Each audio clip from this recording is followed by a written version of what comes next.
자, 세 번째 지점 토론은요. 장애인개발원의 김정희 실장님 부탁드립니다. 여러분 박수로 맞아주십시오. 가깝게 계시는 박정숙 대표님 참 오랫동안 계속해서 강화도에서 고생 많이 하셨는데요.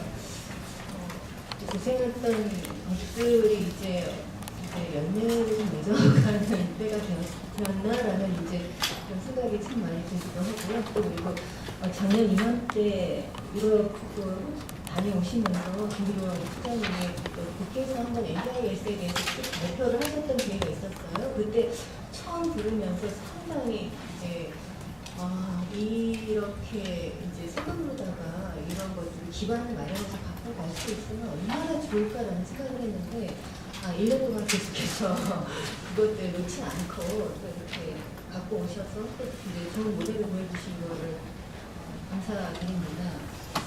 장애인 등록하고 장애 등급제가 여러 가지 비판에도 불구하고 그동안 여러 제도가 전무한 상황에서는 또 장애인을 지원하기 위한 하나의 제도로 기능을 해왔다라는 것에는 이유가 없으실 거예요. 이후에 변화되는 여러 과정 중에서 개정하고 또 수정되어야 될 부분들이 있었는데 그런 부분들이 좀 안 된 부분들이 좀 아쉽다라는 생각이 드는데 지속적으로 제기되는 문제가 바로 의료적 기준 중심의 판정이다라는 거죠.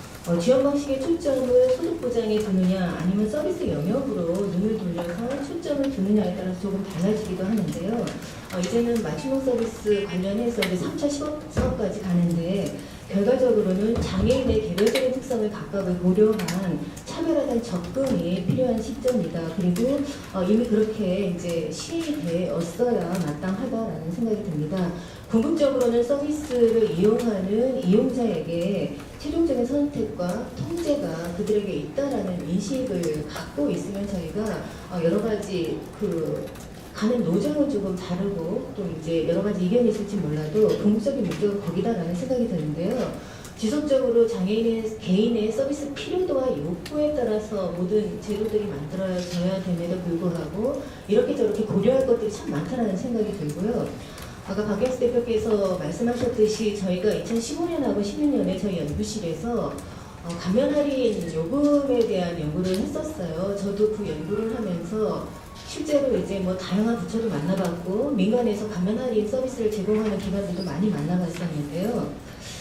그때 계속해서 외국의 사례를 봤을 때도 그렇고 어느 나라든지 간에 서비스의 필요 그것에 의해서 결정이 됐지 장애 유형이 뭐고 너의 장애 등급이 뭐고 이렇게 해서 가는 나라들은 별로 없었어요. 그래서 감면 할인 서비스를 실제로 우리가 중경증을 나눠서 하려고 하니까 딱 4급 같은 경우가 많이 겹치는 경우가 있더라고요. 예를 들어서 항공 같은 경우 대한항공하고 아시아나항공이 기준이 좀 다른데요. 1부터 4급 또 1부터 3급 이런 4급인 경우에 중경증으로 나누면 딱 4급을 어떻게 할까를 모르는 이런 현실적인 문제가 있더라고요. 그래서 저는 장애 등급제 폐지 이후에 갖고 갈 수 있는 대안이 여러 개가 있을 텐데 첫 번째로는 장애 개념을 좀 확대를 했으면 좋겠다라는 생각을 했어요. 왜냐하면 저희가 연구를 하면서 쭉 한국 말고 다른 나라를 쭉 한번 살펴봤는데요.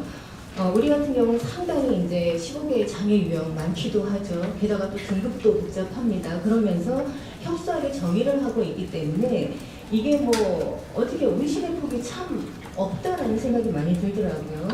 그래서 등록 장애인이 됐을 때만 우리에게 급부가 주어지는 그런 제도로 인한 한계가 아닌가라는 생각이 드는데요.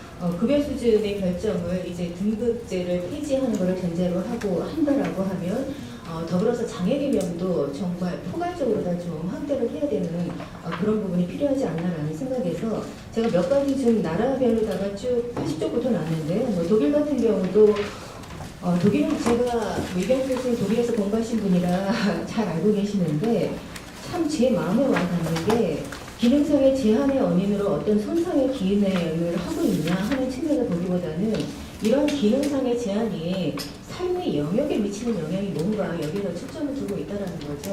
답은 권리 중심으로 인간 존중의 바탕으로 가고 있지 않나라는 생각이 들었고 프랑스도 ICF 개념에 따라서 그리고 대만 같은 경우도 ICF 개념에 따라서 가는데요.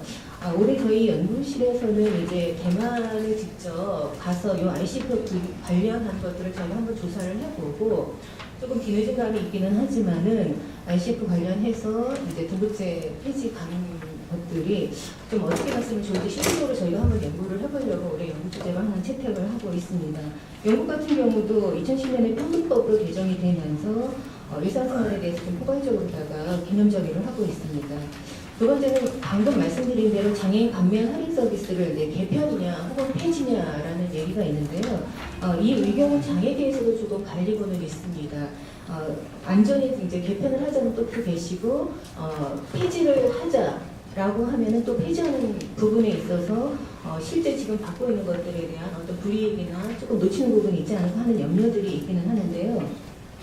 이 부분도 감면할인 제도가 다분히 간접적인 소득 보장 역할이 강했기 때문이죠. 그 보충적인 성격이 상당히 강하게 이제 작동을 했었는데 그러다 보니까 우리가 이제 장애인 연금이 굉장히 현실적으로다가 살기가 좀 어려운 금액이다 보니까 이 보충적 성격이 강한 감면 할인 서비스가 간접적인 소득 보장으로 굉장히 큰 기여를 했다라는 그런 측면에서는 개편이냐 폐지냐라는 논란을 계속 있을 수가 있기도 합니다.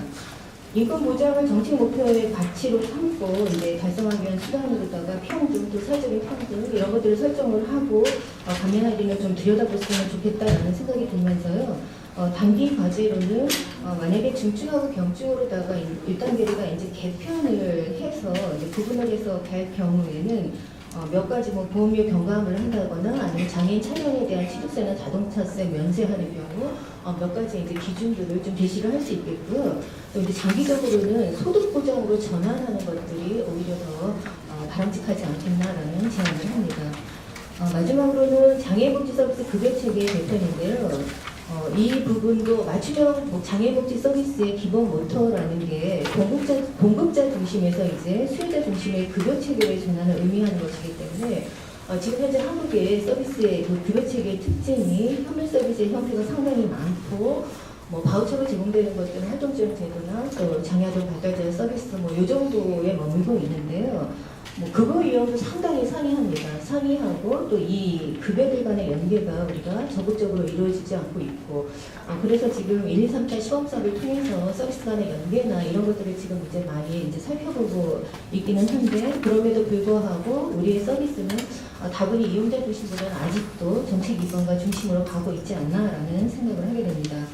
장애복지 서비스를 살펴보면서 이제 두 가지 중요한 개념이 있는데요. 하나는 서비스 표준화하고 이제 개별 유연화인데, 서비스 표준화는 아시는 대로 이제 표준 품질을 얘기를 하고 있고요. 개별 유연화는 또 이제 개인 예산제도하고 맞물리는 또 개념으로 수요자 중심의 서비스 이제 전달 체계에서 이용자 중심의 서비스 전달 체계로 전환하는 이 개념이 맞물려 있는데, 우리 같은 경우는 이제 맞춤형으로다 급여 체계를 개편한다라고 하면은 두 단계를 좀 밟아야 되지 않을까라는 생각이 듭니다. 첫 번째로는 서비스 표준화에서 개별 유연화로의 전환 단계가 반드시 있어야 될 것 같은데요.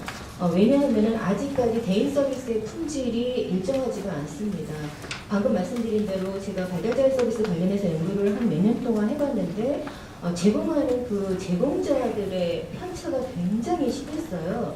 그래서 이걸 이제 작년에 품질을 좀 관리하고 품질을 일정 정도는 유지를 해야 되겠다고 해서 이제 품질 관리 시스템을 도입을 하기는 했는데 당분간 사회 서비스가 정착하기까지는 표준화 단계를 좀 수용을 하고 이후에는 또 이제 개별 유연화 전략하고 같이 나가야 되지 않나라고 이제 생각이 들고요.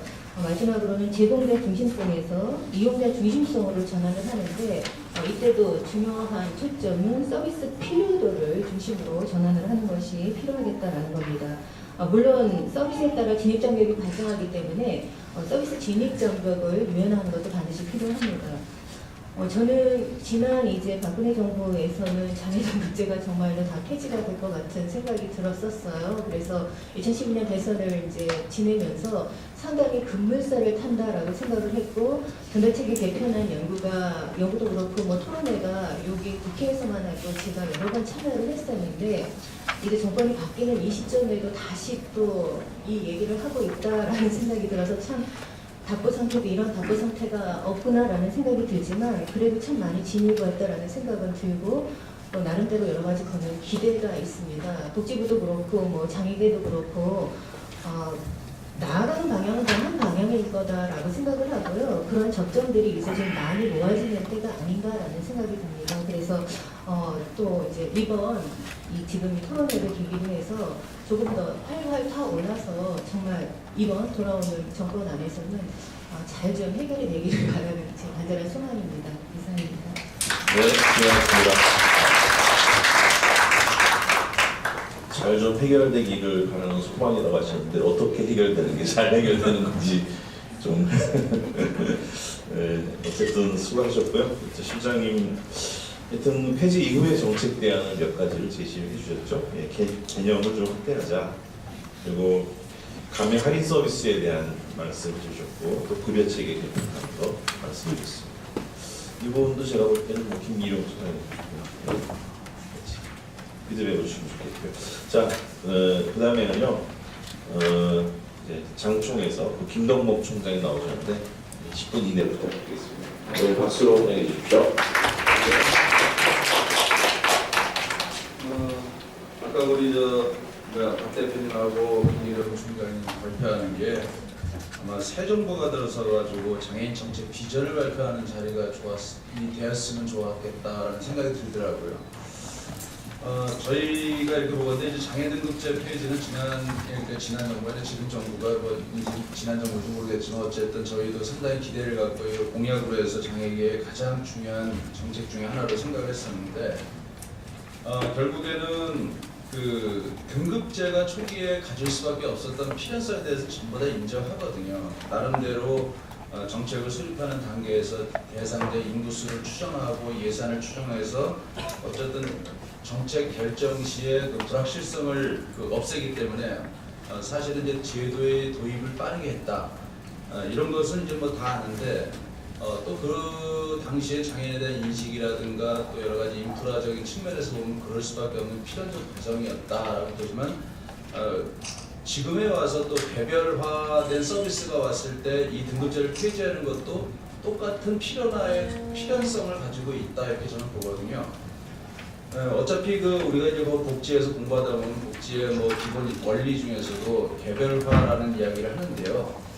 중요한 기본 원리 중에 하나인데 개별화는 어떤 상황이라든가 인격, 그다음에 이제 여러 가지 문제 해결 능력에 따라서 이제 복지의 서비스가 달라져야 된다. 그렇다면 지금은 이제 이런 후진적인 등급제, 획일적인 제도에서 조금은 이제 개별화된 서비스를 옮겨가야 하는 것은 너무나 당연한데 이게 가기가 쉽지가 않다는 거죠. 저는 이제 그래서 이제 등급제와 관련돼 가지고는 우리 좀 정책을 위반하는 사람들 그동안 고착화되었던 인구의 추정이라든가 이런 분류법에서 조금은 이제 예산의 급증의 우려라든가 불확실성 때문에 아직도 두려워하는 이 등급제를 좀 이제 발상의 전환이 돼야 되지 않을까 이렇게 생각을 합니다. 다른 이야기는 저보다는 뒤에 하실 우리 과장님한테 기대가 크기 때문에 저는 조금 다른 얘기만 좀 한번 해보겠습니다. 중경의 장애인 등급제 개편에 문제가 있느냐 지금 이 부분인데 사실은 이제 완전한 폐지를 저희도 주장하고 있고 완전한 폐지가 되어야 된다라고 저희도 보고 있거든요. 근데 이제 하지만 아까 이제 우리 박 대표님도 발표를 했습니다만은 중경의 과도기적 과정 가지 않는다 이렇게 얘기했는데 실질적으로 이제 하다 보니까 장애인 단체들이 사실 이제 오늘 발표한 우리 부분만큼 이게 생각들이 앞서가지 않습니다. 많은 우려들이 한편에서는 있고 그 우려 때문에 사실은 이제 이 등급제에 대해서 일부에서는 이제 염려하는 부분도 있고 반대하는 부분도 있거든요.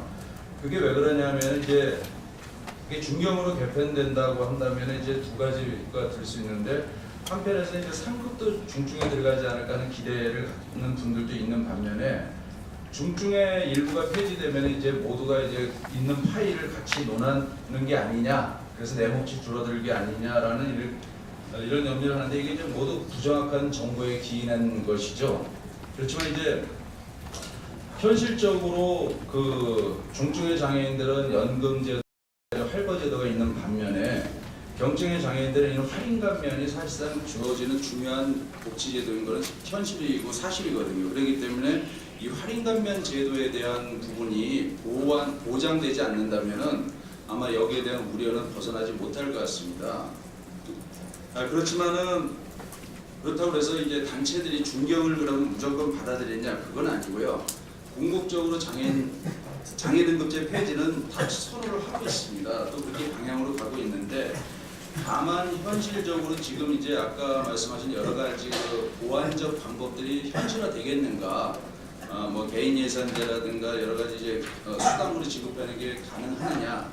물론 이제 향후의 방향을 가지고 장애가 하나가 되면 가능한 얘기입니다만 당장에 이런 우려 때문에 중경에 대한 중간적 과정을 가자 이건데 단지 단체들이 그렇게 한 거에서는 보건복지부가 제시한 대로 그냥 무조건 가자는 게 아니라 우려가 있습니다. 사실은.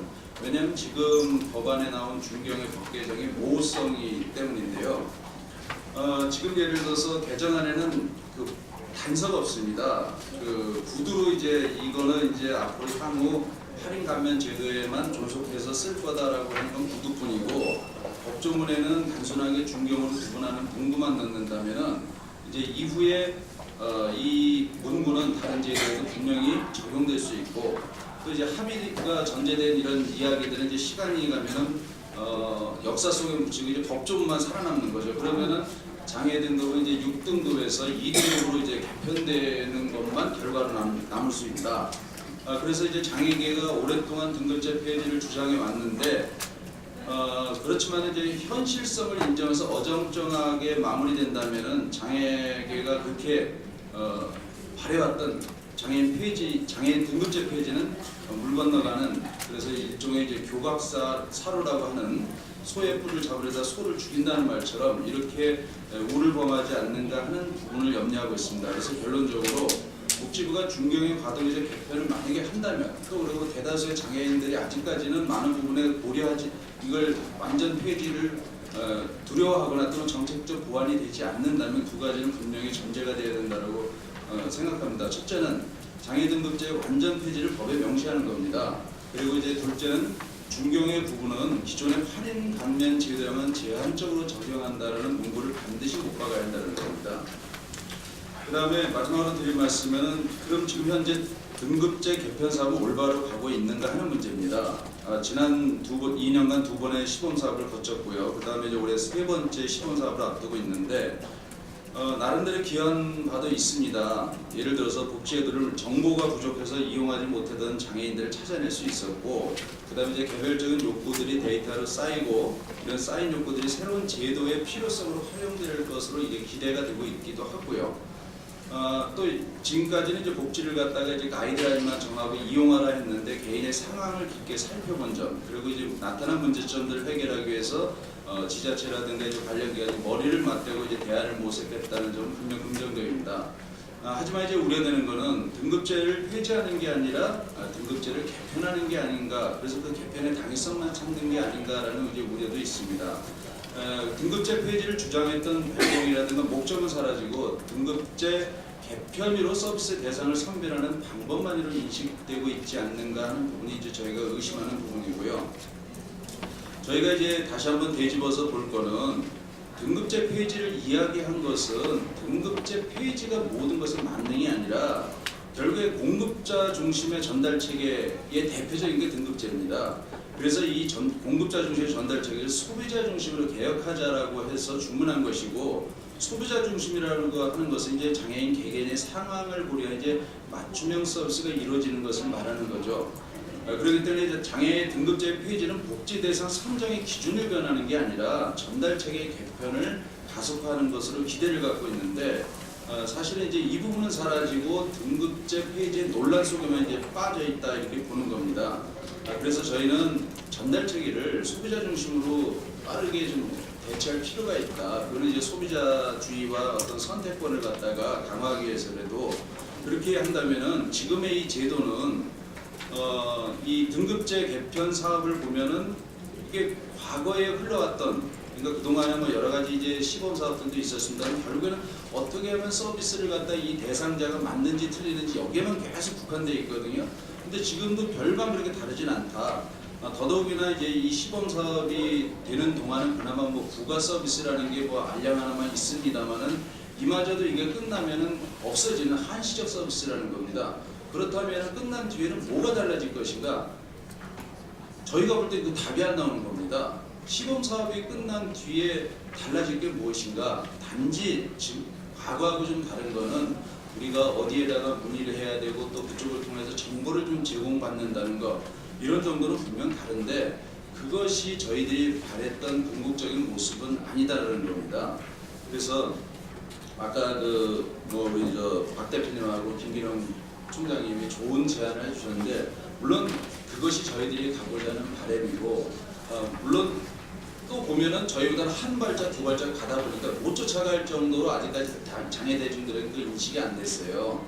그래서 이 부분을 갖다가 널리 좀 공유하고 확산해서 우리가 가는 길을 좀 같이 함께 고민하고 이런다면은 이 부분도 빠르게 저희의 의도대로 되지 않을까 그런 측면에서 봐서 이제 향후 새로운 정부가 들어선다면은 좀 이러한 부분에 대한 그 등급제 폐지에 대한 부분을 좀 분명히 하고 그 부분이 법의 정비는 물론이고 예산의 확보가 전제되지 않는 등급제 폐지는 아무 의미가 없기 때문에 아까 말씀드린 대로 등급제 폐지 그 자체가 아니라 공급자주의나 소비자주의로 바뀌려면 이게 복지가 확대되지 않고는 이게 실현될 수 없는 거거든요. 그래서 예산이 좀 수반되고 이러는 부분이 될 수 있도록 강력하게 함께 힘을 모아서 한번 촉구해야 될 겁니다. 그래서 오늘 토론회는 이런 새 정부에다 과제를 제시한다는 의미와 다시 한번 우리 장애계 의견과 어떤 그런 입장들을 정리한다는 측면에서 대단히 좀 의미가 있다는 부분을 고맙습니다.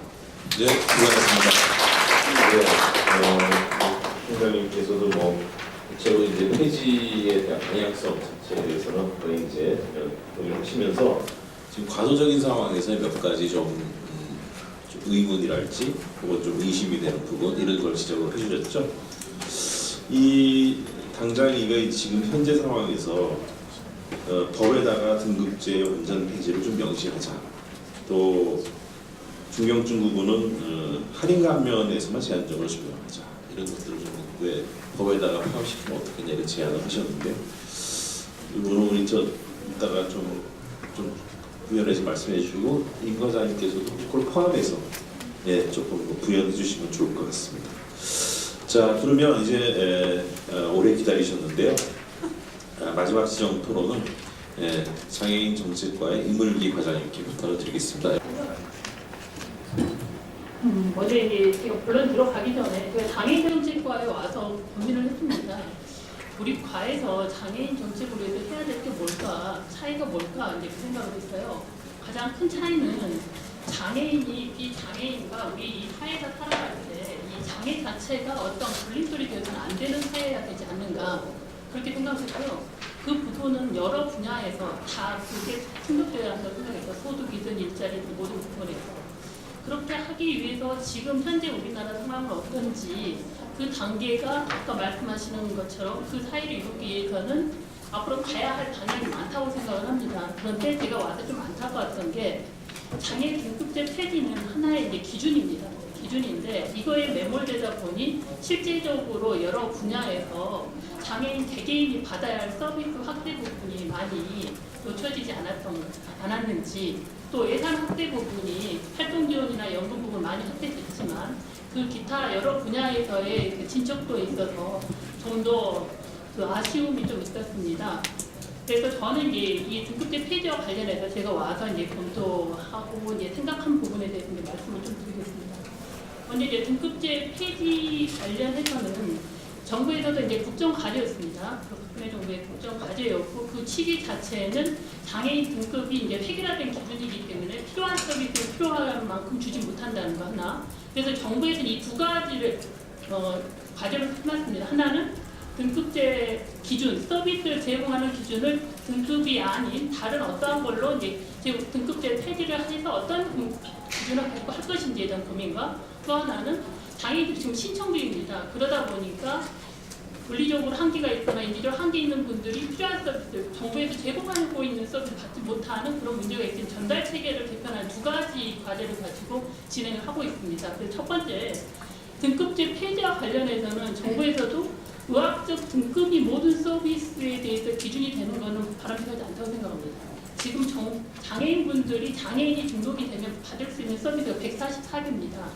이 부분은 아마 장애인 등록 제도가 되고 등급이 있음에도 만들어졌을 거고요. 그 중에 74개 서비스가 등급을 기준으로 하고 있습니다. 근데 이제 그 등급을 기준으로 하는 게 저는 보기에 장애 유형이 15개 유형이 있습니다.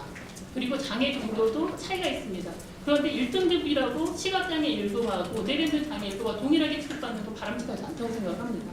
그런 측면에서는 이 부분이 없어져야 되는데 그러면 그 기준이 뭐여야 되냐? 정부에서 제공하는 서비스가 어떤 목적의 서비스냐에 따라서 그 기준이 바뀌어야 된다고 생각했습니다. 그래서 지금 말씀드리는 정부에서는 그동안 검토를 할 때 등급제 개편과 관련해서 완전 폐지를 이제 앞으로 지향을 해야겠지만 실질적으로 일상생활 지원 서비스, 활동 지원이라든지 중증장애인 시설에 가시는 것, 보조기기라든지 일상생활에서 여러분들이 필요한 서비스를 지원하는 것과 관련해서는 등급을 없애야 된다. 그래서 장애인 등급이 지금 활동 지원은 3등급을 우선 기본 전제입니다. 그리고 인정조사를 받는데 3등급이 아닌 저희가 말한 그 종합판정조사표에 의해서만 할 수 있도록. 그래서 만약에 4등급이어도 실제 본인이 신체 활동에 있어서 불편함이 있다면 이 서비스를 받을 수 있도록 하는 형태의 개편을 해야 된다. 그게 저희가 계속해서 이제 발표를 했던 저희가 종합판정 서비스를 받는 뭐 개인의 욕구나 실제 활동이라든지 이걸 가지고 하는 6개 서비스인데 앞으로 점진적으로 늘려나가면 아까 말씀드린 것처럼 저희 예산에서 한 90 몇 프로 정도가 이 종합판정 서비스로 갑니다. 예산 사업에서는. 그런데 감면 할인 부분을 고민을 했어요. 이 종합판정 서비스라는 거는 각 개인이 조사자가 가서 가정을 방문해서 여러분들 그리고 실제 조사를 다 해야 됩니다. 일상생활에도 수행능력이 어느 정도 되시는지 뭐 다른 불편함은 없으신지 주거 환경 어떠신지 이걸 해야 되는데 이걸 조사해야지만이 감면 할인 서비스를 받게 하면 실질적으로 관리 비용만 굉장히 많이 듭니다. 조사 비용가. 조사 비용이 많이 드는 이걸 가지고 이게 바람직한 건지 감면 할인을 받도록 하는데 그런 고민이 있었고요. 실질적으로는 여러분들이 받고 있는 감면 할인 서비스는 장애 정도, 중경증 정도를 가지고 하는 경우에는 충분히 여러분들 지금 받고 있는 서비스를 받으실 수 있지 않겠느냐 이제 그런 생각을 했던 거고요. 이 장애인 감면 할인 서비스를 제공하고 있는 기관들에서도 만약에 장애 등급 자체가 완전 폐지된다 거기에 굉장히 우려를 표명을 했습니다. 실질적으로. 그리고 이 감면 할인 서비스가 복지부만 사업을 한 2가지 정도밖에 안 되고요. 대부분 공공기관 그리고 또 민간에서 이렇게 제공하고 있는 서비스예요. 같은 서비스를 제공할 때 기준들이 있어야 되는데 이런 부분에 따라서 아까 말씀드리는 이제 중경증 부분은 그 감면 할인 부분에서 적용을 좀 해야 되지 않을까 싶었던 거고요. 그리고 이 감면 할인 부분은 저희가 만약에 지금 법안에 어떻게 나가 있냐면 등급 자체를 폐지하는 거가 여러분들이 주장하시는 거라면 법안의 등급은 없어집니다. 장애 정도로만 나와 있고요. 그리고 이 장애 정도에 있어서 아까 말씀 정도로 바뀌면 그 자기가 중경증이 될 텐데 이와 관련해서 관련 법령이 54개 법령입니다. 그럼 각종 감면과 다른 법령들이 이제 정비가 되면서 이 부분이 실질적으로 다른 서비스까지 갈 수 있지는 않습니다. 그래서 제가 이야기를 하다 보면 오해를 하시는 것 중에 하나가 등급 자체가 중경으로 바뀌고 이 중경을 기반으로 해서 다른 서비스가 이용되는 걸로 잘못 이해를 하시더라고요. 그 부분은 아닙니다. 만약에 이제 그 의미라면 중증인 경우에만 뭐 활동적 서비스 받거나 중증인 경우에만 보조시에 들어가거나 이러면 그 이야기가 맞는데 저희가 그 종합판정 지원 체계를 도입하겠다는 것은 이 중경증도 고려하지 않겠다는 겁니다. 종합판정 서비스 체계를 가지고 하겠다는 부분이기 때문에 그리고 이 부분을 지속적으로 확대해 나갔다는 게 정부의 이제 방침입니다. 이 부분까지 이제 약간 실질적으로 이제 그 오해들이 현장에서 있으셨던 것 같고요. 그리고 이 만약에 이 등급이 없어지고 이 정도에 있어지고 앞으로 서비스들이 개발이 된다면 아마 이 장애 정도도 활용하기보다는 다른 서비스 유형에 맞는 기준들이 만들어질 거라고 생각합니다. 그래서 이 등급 부분 자체가 빨리 없어지는 게 저는 법에 이 여러분들이 지향하는 그 사회를 한 단계 더 나아갈 수 있도록 하는 거라고 생각하고요. 두 번째로는 이 장애 등급제 폐지와 관련해서 앞으로 사회에 대한 그 대안을 제시를 했습니다. 그래서 여기에서 말씀하시는 가장 핵심이 저는 2가지라고 봤습니다. 먼저 2가지가 가장 큰 부분이 여러분들이 이제 자율성 그리고 자립할 수 있고 본인 스스로 선택할 수 있도록 하는 그 부분으로 정책이 이루어져야 되지 않겠느냐. 그런 측면에서 개인별 예산제를 이제 도입을 개인별 예산제를 주장했는데요. 이 부분에 대해서는 아마 김기룡 사무총장님이 굉장히 여러 가지 심도 있겠지만 저는 이제 공무원으로서 그런 말씀을 드립니다. 저희가 외국의 제도를 볼 때 단순히 그 평면적인 제도만 보면 안 된다고 생각합니다. 그 제도가 들어올 때 그 나라의 사회 문화가 이렇게 다릅니다. 그리고 개인별 예산 제도가 제가 알고 있기로는 들어올 때 그 나라의 충분한 복지, 장애인 복지가 발달이 돼 있었습니다. 저희보다 충분한 발달이 돼 있는 상태에서 이게 어떻게 하면 이제 자율성도 있지만 예산을 어느 정도 조정하려고 하는 그런 의도도 좀 있었습니다. 그래서 아마 김기룡 사무총장님도 솔직히 잘못하면 예산 축소나 이런 쪽으로 가지 않도록 해야 된다고 하셨는데 그런 부분에 대한 고려가 있어야 된다고 생각합니다. 저희 장애인 복지 쪽이 아직도 저는 더 지원돼야 할 예산이랑 지원돼야 할 사업들이 많이 있다고 생각합니다. 그런 부분에서 단순히 개인별 예산이 자칫 잘못하면 장애인 복지 서비스 부분을 또 실질적으로 줄여들으려 하는 그걸로서 활용되지 않도록 좀 더 많은 고민들을 해주셨으면 좋겠고요. 이 부분에 대해서는 사무총장님도 검토를 하셨다고 봅니다. 또한 이와 관련해서 개인별 예산제라는 개인 선택권을 줍니다. 저희가 바우처 제도가 그런 건데요. 그러다 보면 어떻게 되냐면 여러분들이 이제 서비스를 제공하는 제공기관이 시정화가 됩니다. 실질적으로는 시정화되면 여러분들이 주장하시는 것 중에 하나가 서비스에 좀 질 좋은 서비스가 되는 공공 그 서비스 기관 확대하자고 하는데 그 부분하고도 논리가 내지되는 부분이 있습니다. 그래서 좀 더 제가 앞으로 고민돼야 할 부분이 이게 논의는 돼야 된다고 생각합니다. 앞으로 좀 더 확보되고 그러면 좀 이제 그럴 때 아까 말씀드린 고려 사항들을 좀 더 고민을 하여서 이게 좀 정책이 예, 수고하셨습니다. 네, 저도 그 종합 판정 체계 이거 연구에 잠시 조금 해보니까 감면 할인 제도가 참 굉장히 난해하더라고요. 네, 그런 어려움이 좀 있었습니다. 이 부분에 대해서는 우리 대표님, 박 대표님 그 감면 할인 어떻게 하는지 좀 이따가 말씀해 주시고, 그다음에 개인별 예산 제도에 대해서 이제 좀 아까 뒤에서 충분히 발제를 못하셨지만 원고에는 뭐 각종 지금 말씀하신 시장화의 문제라든지 또 뭐 여러 가지 쟁점들을 정리하셨는데 그 부분에 대해서 조금 구현하실 게 있으실 것 같아요. 그래서 그렇게 해주시면 좋겠고요. 그러니까 여러분들 말씀 듣기 전에 우리 5분 지금 이제 그 지정 토론 하셨는데요. 거기에 대해서 우리 토론, 그러니까 발제하신 분들의 입장을 잠깐 듣고 피드백을 좀 드리는 걸로 하고 그 다음에 여러분들 말씀을 듣는 걸로 이렇게 순서를 정리를 해볼게요. 자, 그럼 먼저 우리 대표님, 박 대표님 먼저 하시겠어요? 예. 네. 토론 들으면서 할 말이 또 많아져가지고 빨리 이렇게 해요.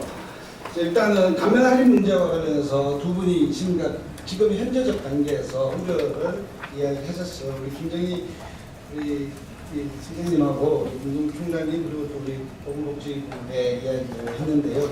이 부분에 대해서 교각사루라는 표현들 그리고 또 여기 뭐 30몇 프로가 보니까 반대하고 있다. 이제 이거의 문제인데 저는 이렇게 좀 생각합니다.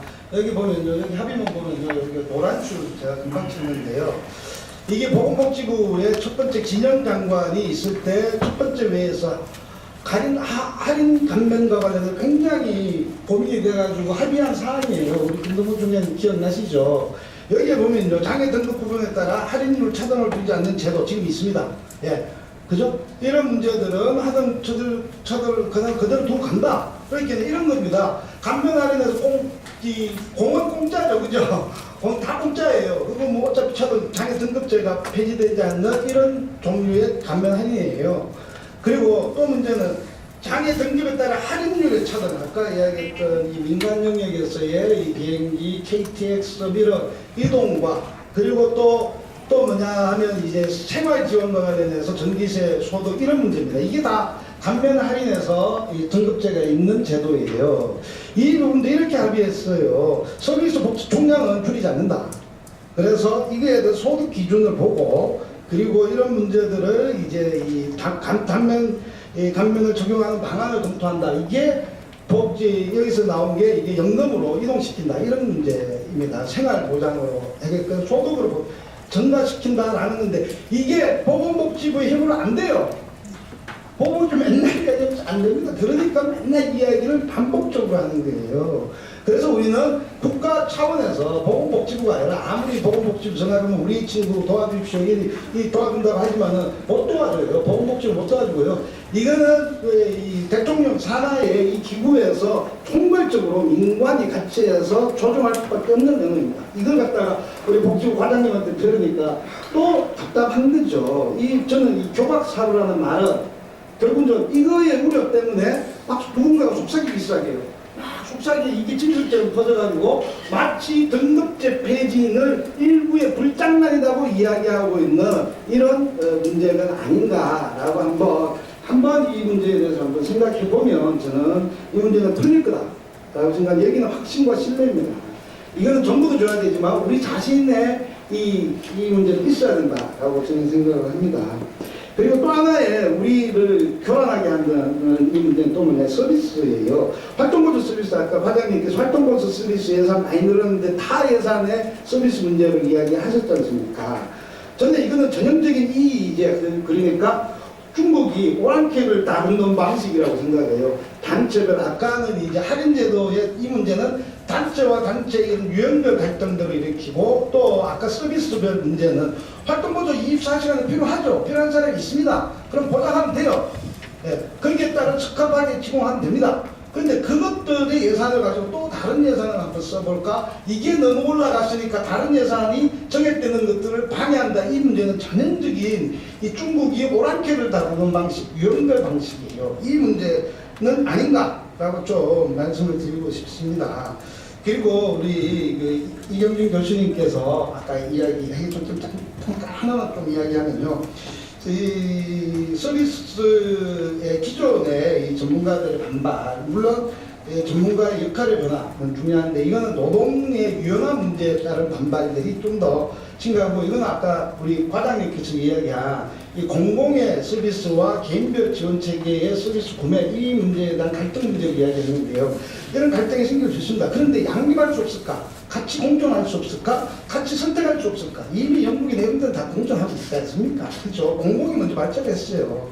그런 문제인데 대한민국은 그런 거 하나도 없어요. 없는데 지금 벌써 이렇게 꺼내가지고 뭐 이야기하니까 너무 선택적 여지, 공공의 선택적 여지도 안 두고 무조건 구매라는 것들을 통해서 시장화, 민영화를 그냥 받아들이는 방식은 좀 고민해봐야 될 문제다. 당연히 당사자의 선택과 결정이 중요하죠. 저는 구매의 방식도 굉장히 중요할 수 있어도 자기가 선택할 때, 이 서비스 양을 선택할 때 가장 핵심적으로 당사자의 선택과 그리고 급여의 기준의 선택이 가능해야 된다고 생각합니다. 이게 가능해야 되는 문제이지 않느냐라고 저는 생각하고요.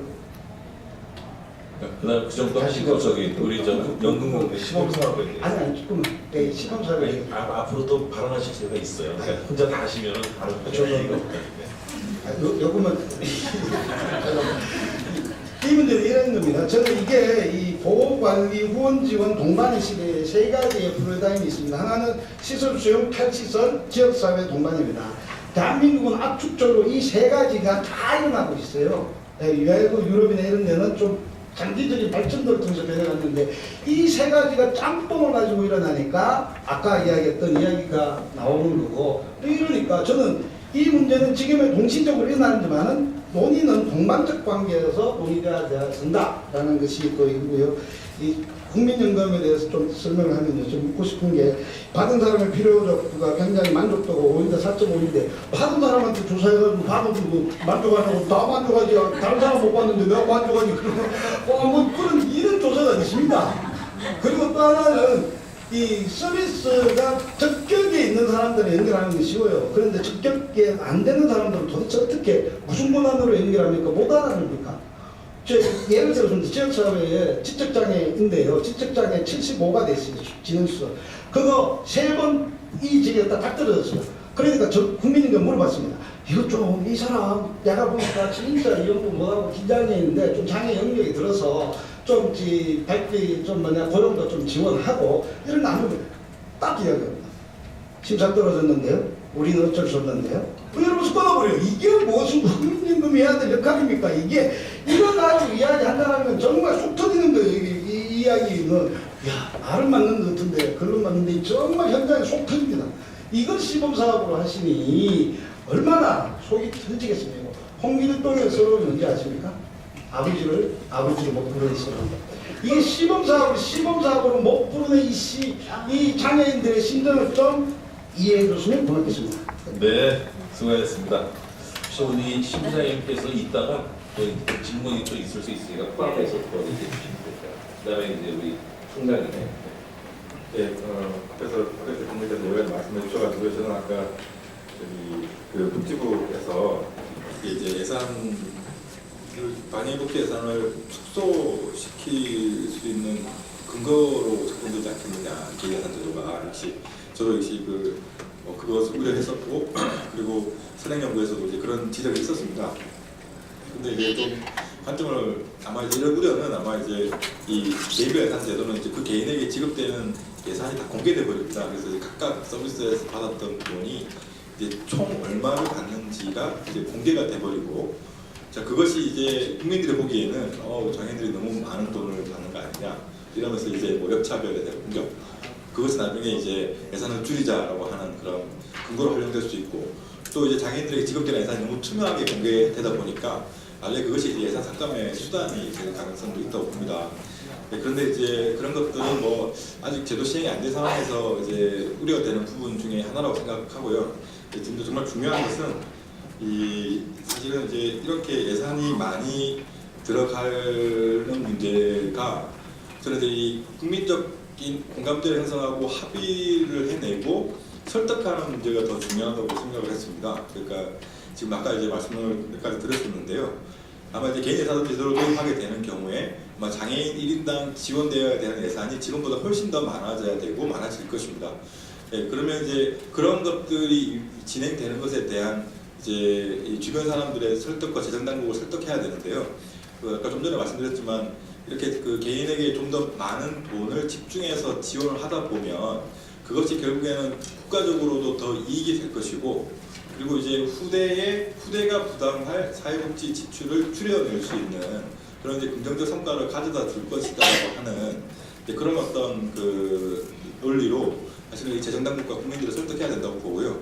그리고 이제 또 호주에서는 또 하나 의미 있었던 것 중에 하나는 이런 그 경제적 분석 보고서를 누가 작성해서 제출했느냐면 이 경제부처에 가 있는 연구소에서 진행했습니다. 그러니까 호주 생산성위원회라고 하는 곳에서 정말 장애인에게 직접 돈을 지급했을 때와 이 시설이나 기관에다가 돈을 줬을 때에 어떤 것이 더 효율적이고 비용 편익이 더 높은가를 이제 조사를 해봤더니 이 장애인에게 직접 주는 것이 훨씬 더 효과적이고 효율적이다라는 연구 보고 결과가 나왔습니다. 이제 그런 결과들을 가지고 이제 오히려 경제당국이 국민들을 설득한 거예요.